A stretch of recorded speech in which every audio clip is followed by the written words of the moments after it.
quick little install. So, we need to go ahead and take this oil filter off because we got to make this thing smaller.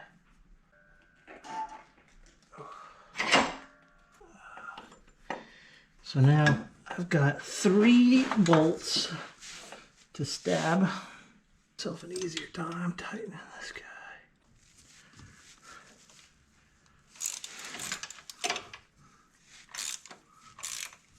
Heck yeah.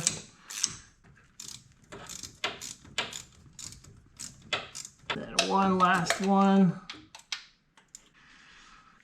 Good, tight. But I didn't want to leave that part open. It's time to connect the alternator to our fuse block right there. Get this guy onto the alternator. And tighten it down. Make sure we have slack so that slack in the line, because we don't need this to be taut. So I'm just gonna follow this.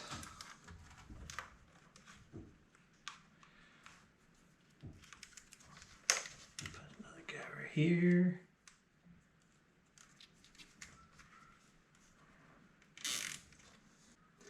Go ahead and make it jump off this little main harness from the alternator to the fuse down below. I like to kind of strategically tear it, or if it's real stubborn, get like an edge and clamp down just before it starts tearing through that insulation. It's kind of like, it's hard to describe, but it's kind of like more of a feel. That heat shrink.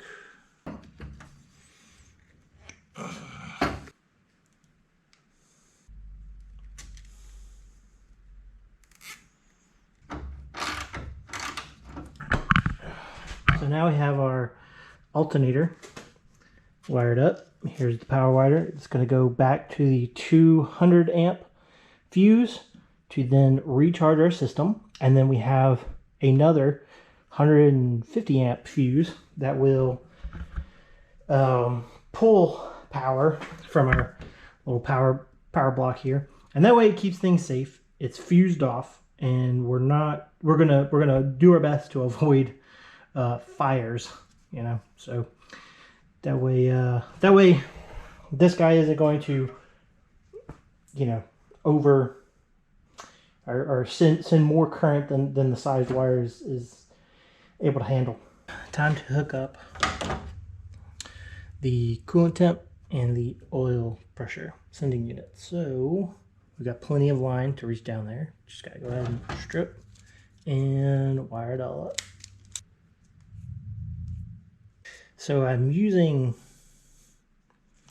a good length of heat shrink here, just because this is going to be in an area close to the header primary, and I'd like to try to do my best to protect this connection as much as I can, as best I can, because it's going to get hot.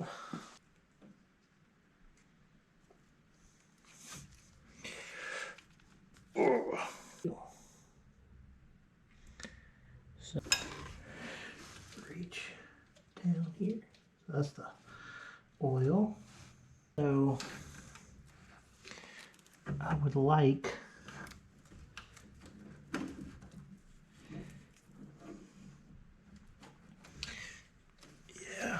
something like this, where it kind of comes around the front of the engine. But this will keep it together and I'll give it another layer of protection. So now I've got those hooked up. We're going to run them to the front. I'll put a zip tie there. That would be a... Ooh, actually, hold on. Because this harness actually goes right here. we don't want to shortchange our other connections. So, or actually, we might go down here. That way, we can make sure it keeps a nice shape following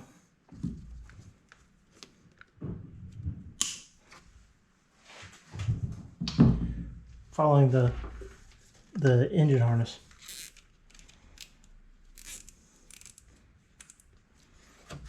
So that don't look too bad. So basically run this from the sensors down below, right here, following the harness all the way down, all the way back and around to the chassis, so that we get a decent reading of coolant and oil at the gauges. All right, let's go ahead and knock out an easy one. That guy over there for now.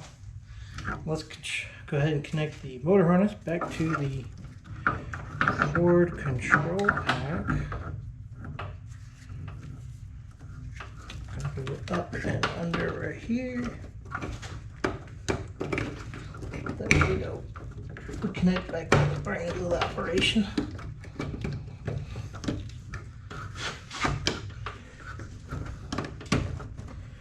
Oh, connected.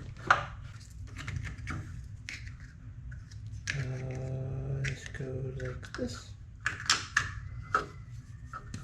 There we go. We need to put a there's a ground. We need a let's get the intake manifold on.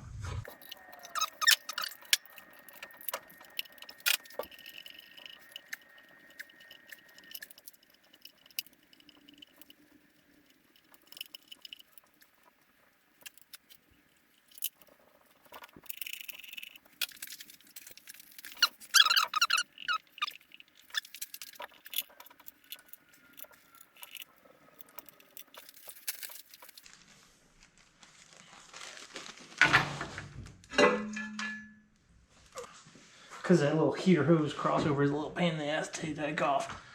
We just need to slide this guy right on up and over, like so. Oh, this harness in the back. Yeah. Cool. Okay.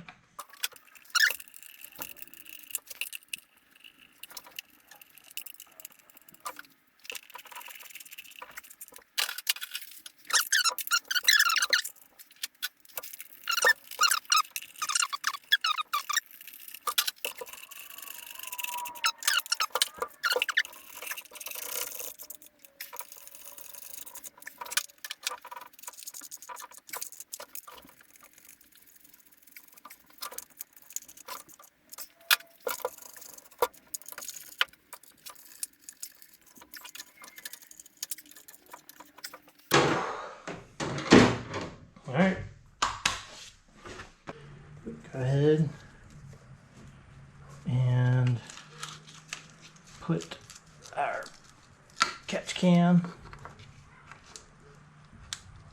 on in all the injectors.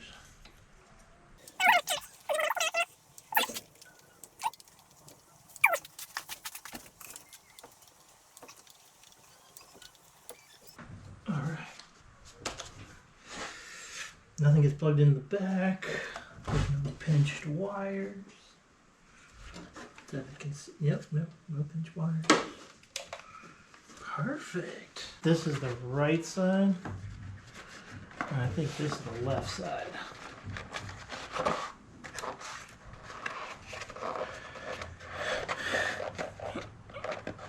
Yeah. So I was going to do the headers next. But then after I started going around my garage and practically tearing it apart even further than it is now, I can't find header gaskets. Yeah, pretty much we can keep ourselves occupied with other things.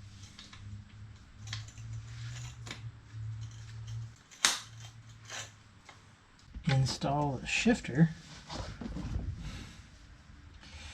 for this tight fit. Yeah, there it is. So, got one. Alright, shifter right here is installed, but now we need to weld this guy back to the chassis.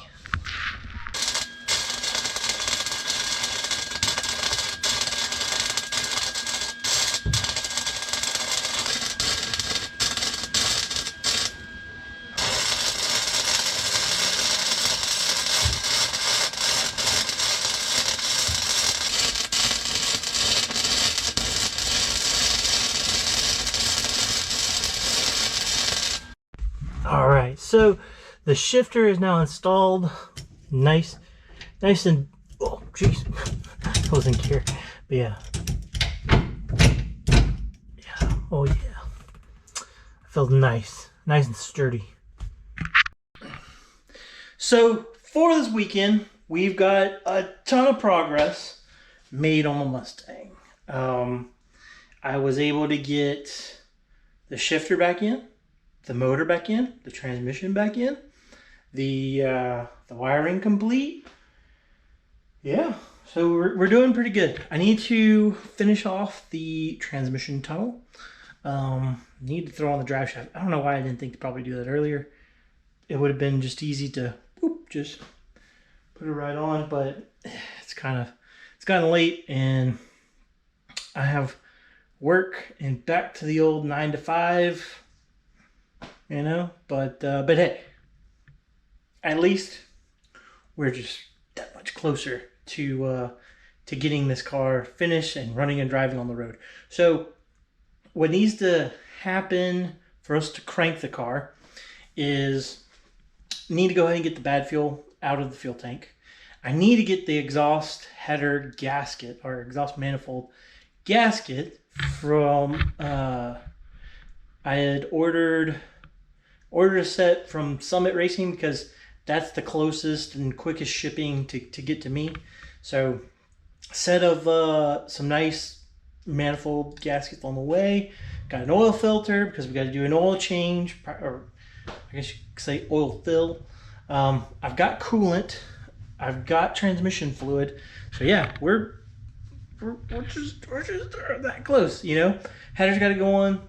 The starter goes on. Air intake, but I'm just waiting to make sure we get the headers done before we do the air intake. Same with the radiator. The radiator's right there ready to go. I just like to make sure if I need the room, that I have the room to do everything. And but yeah, we're just just so close. Who knew a $50 part would have just held us up. But anyways, that's going to conclude it, I guess, for today and or the weekend. I will try to tinker on the Mustang throughout the week, and I'll make sure I try to record it for you guys so you guys can see the progress of this thing kind of coming together. So I appreciate you guys watching. Like, comment, subscribe.